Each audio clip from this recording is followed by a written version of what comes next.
What is spiritual warfare?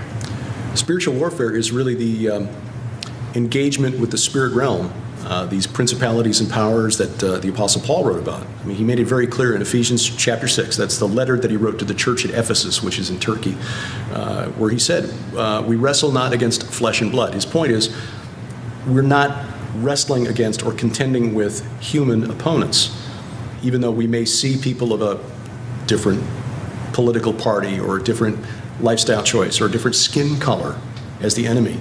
That's really not true. The true enemy of mankind, of all mankind, whether we realize it or not, it's not, us humans one against another. It's really these principalities, powers, thrones, dominions, cosmic rulers of this present darkness. Paul was talking about spiritual entities who have rebelled against the creator of the universe and who basically want to destroy humanity. And they're doing it by getting us to fight with each other. So Paul was trying to tell us, hey, look, spiritual warfare, guys, that's what this is about. It's against these principalities and powers.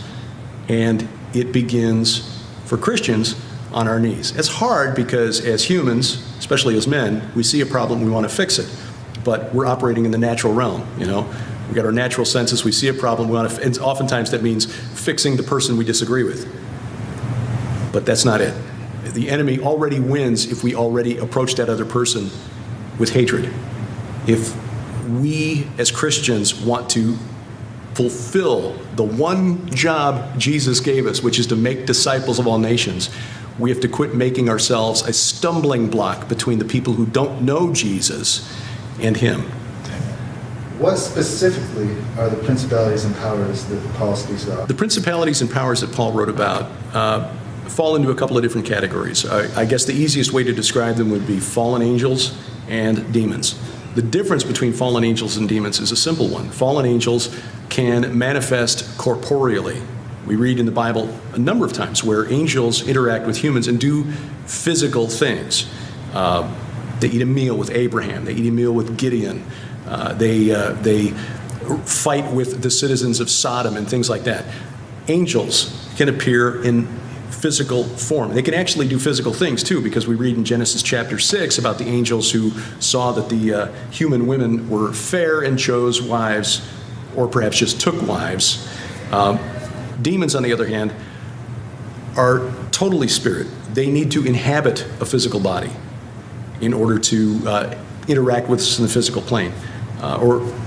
They can oppress us, which can be a feeling of depression or dread, anxiety, stress.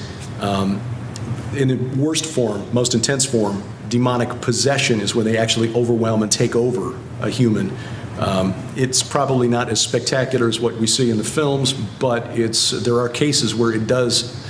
Having talked to deliverance ministers or exorcists, it sometimes gets that spectacular, that gruesome, that dangerous, that frightening. But those would be the powers, principalities, thrones, dominions.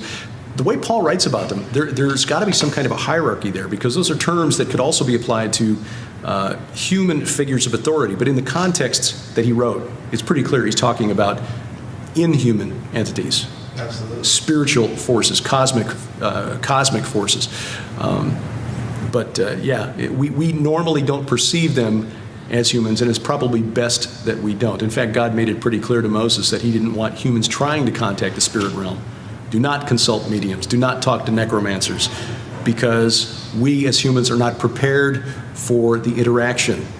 We see a being that is indescribably beautiful, a being of light, and we assume he's one of the good guys. But as Paul warned his readers, even Satan appears as an angel of light. The demonic realm, the spirit realm, they really don't have anything to gain by literally scaring the hell out of us. They would rather lull us into a false sense of security.